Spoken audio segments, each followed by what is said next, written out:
உலகில் பல்வேறு அறிஞர்கள் கற்பித்ததையும் சொல்கிறேன், என் உயிர் தலைவன் எனக்கு சொன்னதையும் உங்களுக்கு சொல்கிறேன். பிறகு நானும் என் கருத்தையும் உங்களுக்கு கற்பிக்கிறேன். புரட்சியாளர் லெனின், உன்னை விமர்சிப்பனுக்கு நீ நிரூபிக்க போராடாதே, உன்னை நம்பி நிற்கிறவனுக்கு உண்மையாக இருக்க போராடுங்கிறான். ஹிட்லர் சொல்றான், விமர்சனம் கூட ஒருவித பாராட்டுத்தான், நீ யாரையோ ஒருவனை பொறாமப்பட வைத்திருக்கிறாய். உன்னை பார்த்து எவன் அதிகமாக விமர்சிக்கிறானோ அவன் உன்னை பார்த்து அதிகமாக பயப்படுகிறான். ரசிக்க தொடங்கடாங்கிறான். பேசு பேசு, பேசுறியா பேசு, அவ்வளவுதான். 2010 உன்னை இவ்வளவு விமர்சனத்தை எதிர்கொண்டியா, இவ்வளவு இடையூறை எதிர்கொண்டியா, இவ்வளவு தடையை எதிர்கொண்டியா? இல்ல, நீ வளர்கிறாய். எதிரி அலறுகிறான், கதறுகிறான், பயப்படுறான், அவ்வளவுதான். காந்தி என்ன சொல்றார்? முதலில் உன்னை தவிர்ப்பார்கள், அவாய்ட். என்ன எப்படி சொல்லுவான்? Avoid him. பிறகு மறைப்பார்கள், இக்னோர் ஹிம். நம்மள தவிர்ப்பார்கள், மறைப்பார்கள், அப்படியே கடந்து கடந்து போக பார்ப்பார்கள். பிறகு விமர்சிப்பார்கள், ஏசுவார்கள், பேசுவார்கள், அவதூறுகளை அள்ளி வீசுவார்கள், விமர்சிப்பார்கள். பிறகு சண்டை போடுவார்கள், நீ ஜெயித்து விடுவாய்ங்கிறார். இப்ப என்ன நடக்குது? சண்டைக்கு வரா, நம்ம ஜெயிக்க போறோம், அவ்வளவுதான். இவ்வளவுதான்.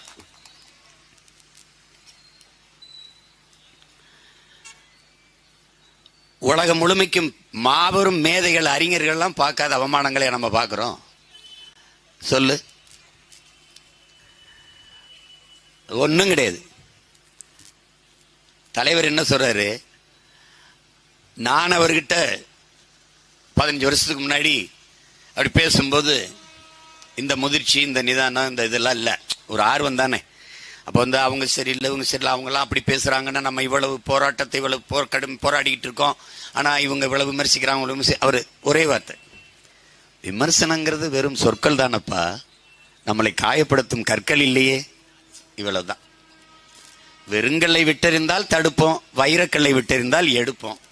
நல்ல விமர்சனமா இருந்தால் ஏற்போம், இல்லைன்னா தவிர்ப்போம், அவ்வளவுதான். அது மாதிரிதான் நான் அம்மாட்ட சொன்னேன். அதுல ஒருத்தன் சொல்றான், உன் மீது வீசப்படுகிற கற்களை, விமர்சன கற்களை, அவதூறு கற்களை, எவன் தன் மீது வீசப்படுகிற கற்களை எடுத்து எடுத்து எடுத்து தனக்கான கோட்டையை கட்டிக்கொள்கிறானோ அவன் தான்டா வீரன், அவன் தான் வெற்றியாளன்கிறான். எரியட்டும், கற்களை எரியட்டும். கற்களை எறிவதை விட்டுவிட்டு நீங்கள் கட்டுக்கட்டா வைத்திருக்கிற பணக்கட்டை 2 வீசினீர்கள் என்றால் எங்களுக்கு மிகவும் பயனுள்ளதாக இருக்கும் பெருமக்களே.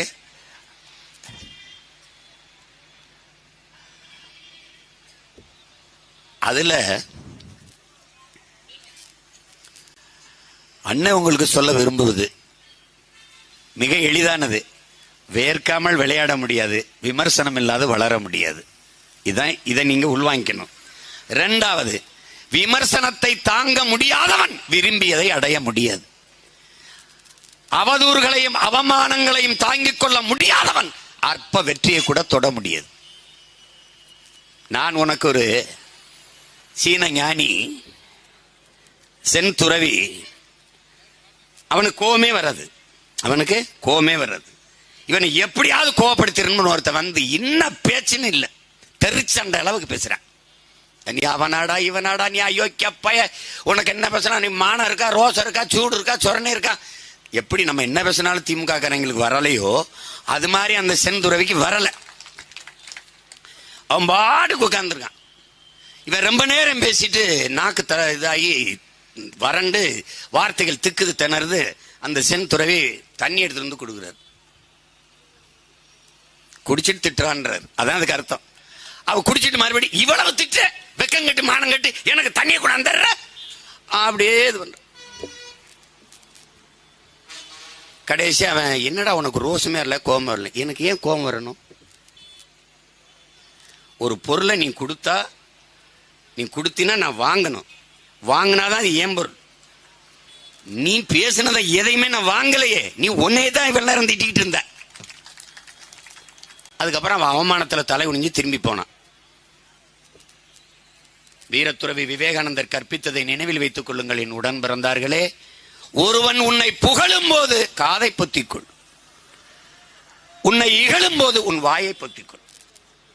புகழ்ந்தானா காதுக்குள்ள விடாத, கொம்பு முளைச்சிரும். அப்புறம் எவனையும் மதிக்க தோணாது.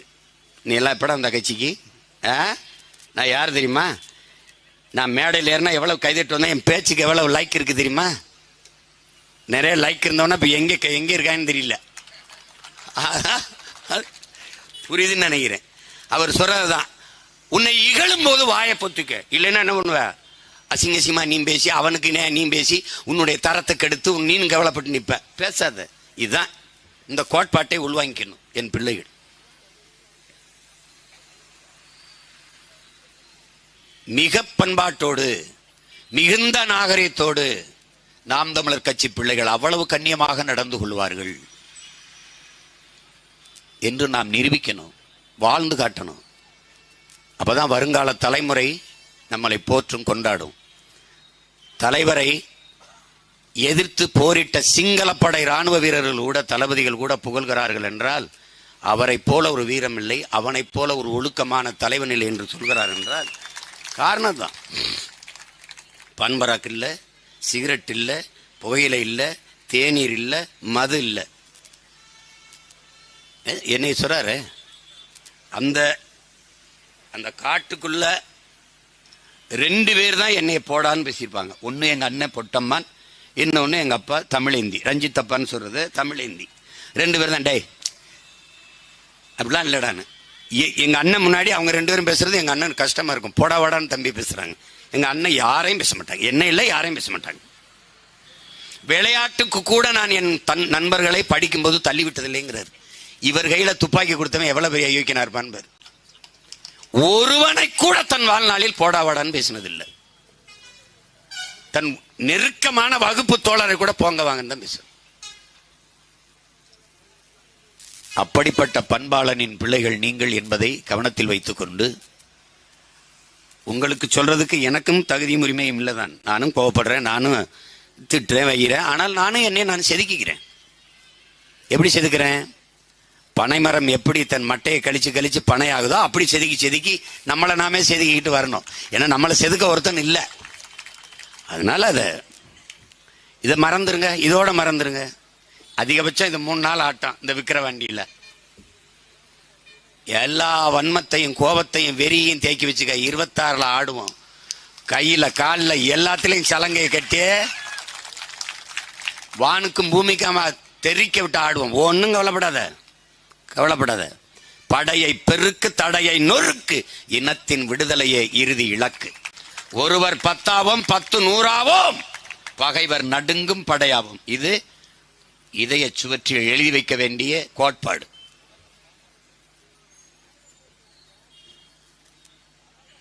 நீ முன்னெடுக்கிற அரசியல் என்ன என்பதை நீ நல்லா உள்வாங்கிக்கணும். நீ அடிப்படை அமைப்பு அரசியல் மாற்றத்திற்கு வந்த புரட்சியாளன். நீ இந்த தலைவர்களோடு உன்னை ஒப்பிட்டுக்கிற. நீ பகத்சிங் நினைச்சுக்க, சுகதேவ ராஜகுரு நினைச்சுக்க, சுபாஷ் சந்திர போஸ் நினைச்சுக்க, உத்தம் சிங் நினைச்சுக்க. நீயே இவங்களோட போய் கம்பேர் பண்ணிட்டு இவங்க ஒப்பிட்டுக்கிற. இது ஒரு அற்ப கூட்டம், இது ஒண்ணும் கிடையாது. இது திமுகங்கிறது கட்சி கிடையாது, கார்பரேட் கன்சர்ன் கம்பெனி. அதுல விசுவாசமா இருக்கிறவனுக்கு பதவி உயர்வு, சீட்டு, அவ்வளவுதான். எவன் அதிக லாபம் ஈட்டி அவன் அதிக கமிஷன் வாங்கி தரானா அவனுக்கு பொறுப்பு, பதவி. அதான் துறை சொன்னல, டே நம்ம நல்லது செய்ய வரமோ இல்லையடா, நாட்டுக்கு ஒரு நல்லது செய்ய ஒண்ணுதான்டா இருக்கு.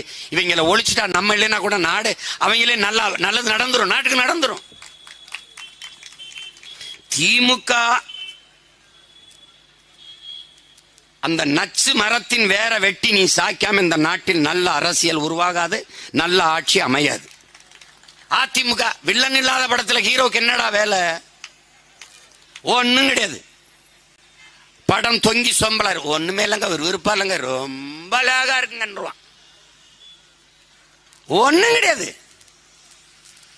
அதனால இது வரைக்கும் பாருங்க, 60 ஆண்டுகள் ஒரு கோட்பாட்டை உருவாக்கிட்டோம், 100 ஆண்டு ஆயிடுச்சுன்னு. திராவிடம்னா என்னன்னு தெரியல, இதுவரை தெரியல.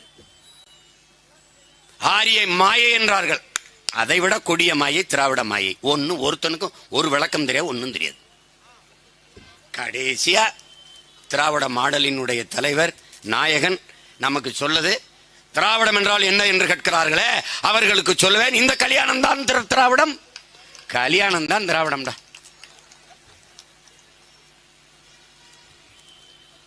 அப்படிலாம் நீங்க எல்லாம் கல்யாணம் பண்ணிருக்கீங்க, நீங்க எல்லாரும் திராவிடர்கள் தான், நானும் ஒரு திராவிடம் தான். இவங்க கோட்பாட்டிலேயே என்ன செய்யறது?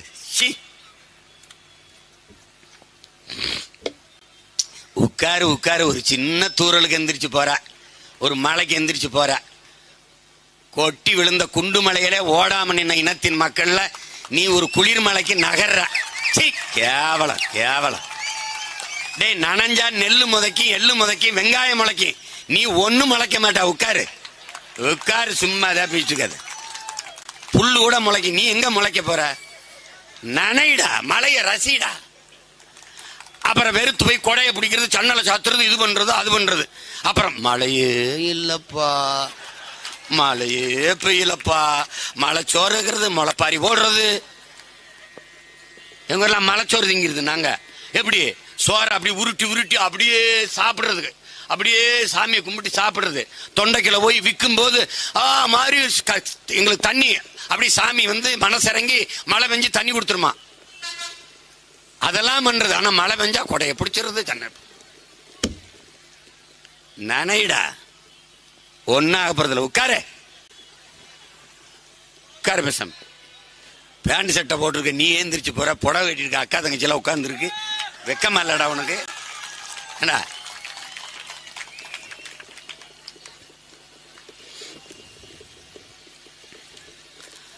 அறிவிற்சிறந்த பெருமக்களே, என்னுயிர் தம்பி தங்கைகளே, நாம் ஒரு அடிப்படை அமைப்பு அரசியல் மாற்றத்திற்கு வந்த புரட்சியாளர்கள். இந்த மண்ணிலே ஒரு மகத்தான புரட்சியாளன் பகத்சிங் ஒரு கோட்பாட்டை முன்வைக்கிறான்.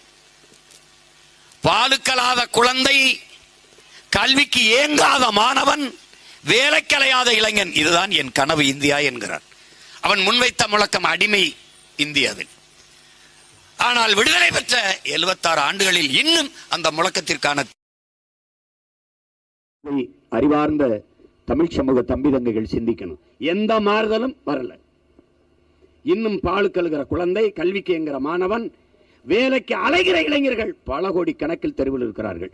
நாட்டிலே முதலாக 2014 பிரதமராக பொறுப்பேற்க வருகிற போது ஐயா மோடி அவர்கள், நான் வந்தால் 2 கோடி இளைஞர்களுக்கு வேலை வாய்ப்பு என்றார். ஏதாவது நடந்திருக்கா? நடந்திருக்கா? பச்சிலம் குழந்தைகள் பசியோடு இன்றும் உறங்கப் போகிறார்கள். என் தேசத்தின் பிள்ளைகள் பசியோடு உறங்க செல்ல மாட்டார்கள் என்கிற உறுதியை எந்த ஆட்சியாளராவது தந்திருக்கிறார்களா? இல்லை.